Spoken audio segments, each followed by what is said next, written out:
जय श्री राधे राधे राधे। प्रिय बंधुओं, प्रिय साथियों, हमेशा की तरह आज भी प्रश्न पूछे गए हैं और प्रश्न पूछा है कि बताइए जी, व्यास जी के पुत्र सुखदेव जी का नाम सुखदेव कैसे पड़ा, तथा ऐसा बताते हैं कि सुखदेव जी की उत्पत्ति किसी स्त्री से हुई थी, और अगर स्त्री से हुई थी तो कितने वर्षों में हुई थी।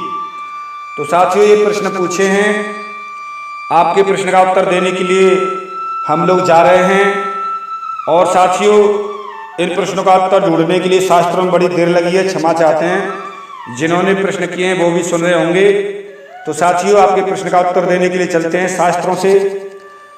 एक असली बात कहने का और जो अपनी बात प्रमाणित, वही चैनल आपका चैनल है। तो साथियों, कोई भी विद्वान बात कर सकता है, पूछ सकते हैं।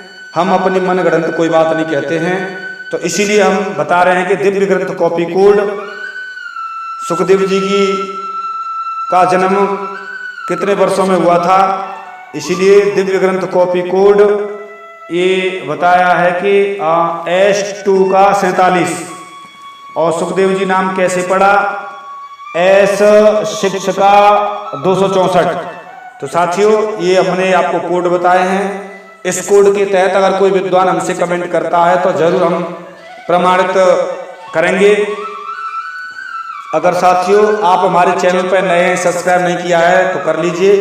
चलते हैं साथियों आपके प्रश्न का उत्तर देने के लिए। तो साथियों, सबसे पहले आपने पूछा था कि सुखदेव जी का जो नाम सुखदेव कैसे पड़ा। तो साथियों, एक समय की बात है कि अरणि मंथन के समय व्यास जी ने देखा कि घृताची नामक अप्सरा शुकी माने तोती के रूप में वहां आई है। देखा, पहले तो घृताची अप्सरा दिखाई दी, उसके बाद में हुई घृताची अप्सरा तोती का रूप धारण करके वहां आई। इसीलिए उन्होंने जब बालक उत्पन्न हुआ सुखदेव जी, तो उसका ध्यान रखते हुए इस बालक का नाम सुखदेव रख दिया। घृताची अप्सरा शुकी का रूप बनाकर आई थी, इसलिए सुखदेव जी का नाम सुखदेव रख दिया। साथियों, ये प्रमाणित है, कोई भी पूछ सकता है। दिव्य ग्रंथ कॉपी कोड S6 का 264 और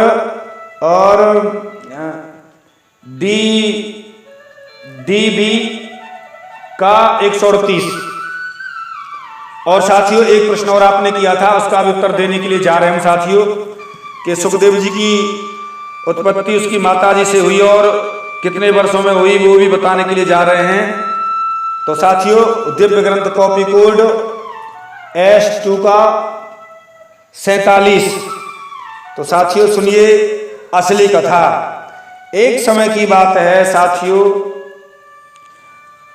पूर्व काल में चेटका ने तप किया था। उसने व्यास जी की पत्नी का नाम चेटका था साथियों, और उस चेटका का दूसरा नाम कपिल पिंगला भी था, पिंगला था साथियों। तो यहां पर पूछा है कि पूर्व काल में चेटका ने तप किया था, उससे विवाह के पश्चात जब व्यास जी से कपिंजल नामक पुत्र उत्पन्न हुआ, फिर एक समय की बात है कि शांत चित्त महात्मा व्यास जी ने मनु की पत्नी के लिए अभिलाषा हुई। तब उन्होंने जावाली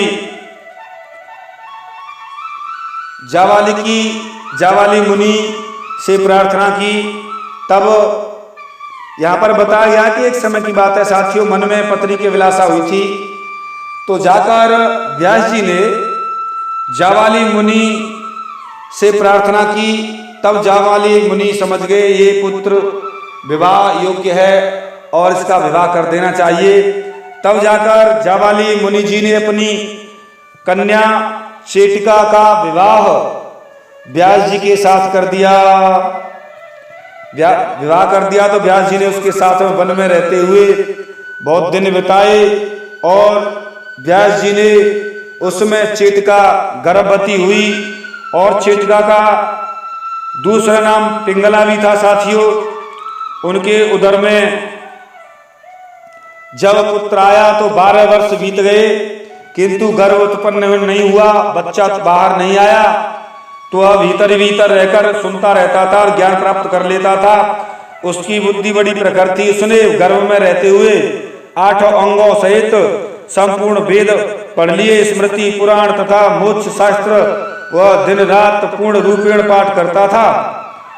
वह गर्भ में ज्यों ही वृद्धि को प्राप्त हुआ, त्यों ही उसकी माता अत्यंत पीड़ा को प्राप्त होकर व्याकुल होने लगी और प्रार्थना करने लगी कि विस्मय में पड़े हुए व्यास जी ने उस गर्भस्थ, व्यास जी पूछे 12 वर्ष हो गए, ये उत्पन्न क्यों नहीं होता है, क्या चक्कर है? तो व्यास जी ने गर्भस्थ शिशु से, बालक से पूछा, तुम कौन हो भाई? गर्भ का रूप धारण करके मेरी पत्नी के उदर में बैठे हो, बाहर क्यों नहीं निकलते? तो अंदर से ही सुखदेव जी बोले, गर्भ बोला, जो 84 लाख योनियां बताई गई हैं उन सब में मैंने भ्रमण किया है, अतः मैं क्या बताऊं कि मैं कौन हूं। भयंकर संसार में भ्रमण करते करते मुझे निर्वेद वैराग्य हुआ है। इस समय मनुष्य होकर इस उदर में आया हूं। अब मेरा विचार किसी प्रकार मनुष्य लोक में निकलने का नहीं है, अतः यही रहकर योगाभ्यास तत्पर रहकर मोक्ष मार्ग को प्राप्त करना चाहता हूं। तब व्यास जी ने कहा, वत्स, यदि तुम्हारी ऐसी अभिलाषा है तो तुम्हें पाप नहीं लगेगा। इस गर्भस्थ घृणित घोर नरक से बाहर निकल आओ तुम, और योग का आश्रय लेकर तुम कल्याण को प्राप्त करो और वैराग्य धारण करो। तब गर्भस्थ शिशु बोला, हे विप्रवर, जब तक जीव गर्भ में रहता है तभी तक उसे ज्ञान वैराग तथा पूर्व जन्म का स्मरण बना रहता है। जब वह गर्भ से निकलता है तब वह भगवान विष्णु की माया उसे पूर्ण स्पर्श करती है और सारा ज्ञान भूल जाता है। इसलिए मैं इस गर्भ में से बाहर नहीं निकलूंगा। व्यास जी ने कहा, अरे वैष्णवी माया तुम पर किसी प्रकार प्रभाव नहीं डालेगी, अतः तुम मुझे अपना मुख दिखाओ, मेरा ये वचन है। तदंतर 12 वर्ष के कुमार सुख को यौवन के समीप पहुंच चुके थे। 12 वर्ष का तो बहुत बड़ा बालक हो जाता है। गर्भ में रहकर निकले और व्यास जी तथा माता जी को प्रणाम करके उसी क्षण वनवास के लिए प्रशिष्ट हुए। तथा मुनिवर व्यास ने कहा, बेटा घर में ठहरो, जिससे तुम्हारे जात कर्म आदि संस्कार तो मैं कर दूं। सुखदेव जी बोले, मेरे जन्म सैकड़ों संस्कार हो चुके हैं। उन्हीं बंधनात्मक संस्कारों ने मुझे भवसागर में डाल रखा है। व्यास जी ने कहा, ध्वज के बालक को पहले ब्रह्मचारी, फिर गृहस्थ, तत्पश्चात वानप्रस्थी और संन्यास होना चाहिए। सुखदेव जी बोले, यदि ब्रह्मचार्य से मोक्ष होता है और नपुंसक को वह सदा ही प्राप्त होना चाहिए। यदि गृहस्थ आश्रम की मुक्ति होती है तो संपूर्ण जगत की मुक्ति ही होना चाहिए। यदि कहें तो वनवास में अनुक्त रहने वालों को मुक्ति होती है तो मृगों की मुक्ति अवश्य होनी चाहिए। यदि आपका ऐसा विचार है, संन्यास धर्म का पालन करने वाले मनुष्य का मोक्ष होता है, तो वह कितने दरिद्र मनुष्य हैं, उनकी मुक्ति पहले हो जानी चाहिए। इस तरीके से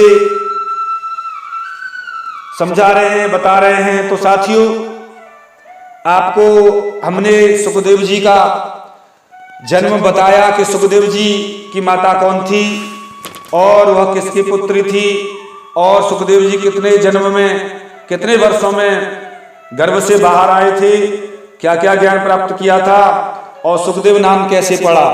तो साथियों, आपको ये वीडियो जरूर पसंद आई होगी। तो साथियों, इसलिए कोई चीज़ नहीं समझ आती है तो कमेंट करें, हम आपके प्रश्न का उत्तर जरूर देंगे साथियों। क्योंकि हम जो भी बात कहते हैं प्रमाण से कहते हैं। क्योंकि व्यास जी की जो पत्नी थी चेटिका, जिसका दूसरा नाम पिंगला था, और वह जावाली मुनि की पुत्री थी, और उस जावाली मुनि की पुत्री चेटिका तथा दूसरा नाम पिंगला का विवाह व्यास जी से हुआ।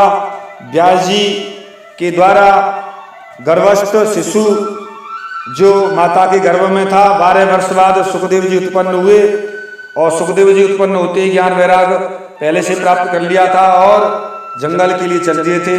तो साथियों, आपको ये पूरा गहरा रहस्य समझ आया होगा कि शास्त्र में कैसे पूछने के लिए जरूर कमेंट करें, आपके प्रश्न का उत्तर दिया जाएगा साथियों, क्योंकि ये बड़े गहरे रहस्य हैं, इनको ढूंढने में बड़ा समय लगता है साथियों। आपने पूछा था, आपके प्रश्न का उत्तर पूरा हुआ ऐसा लगता है मुझे साथियों। तो साथियों जरूर मिलता हूँ किसी एक विशेष गहरे रहस्य के साथ में, तब तक के लिए जय श्री राधे राधे राधे, जय श्री राधे राधे राधे।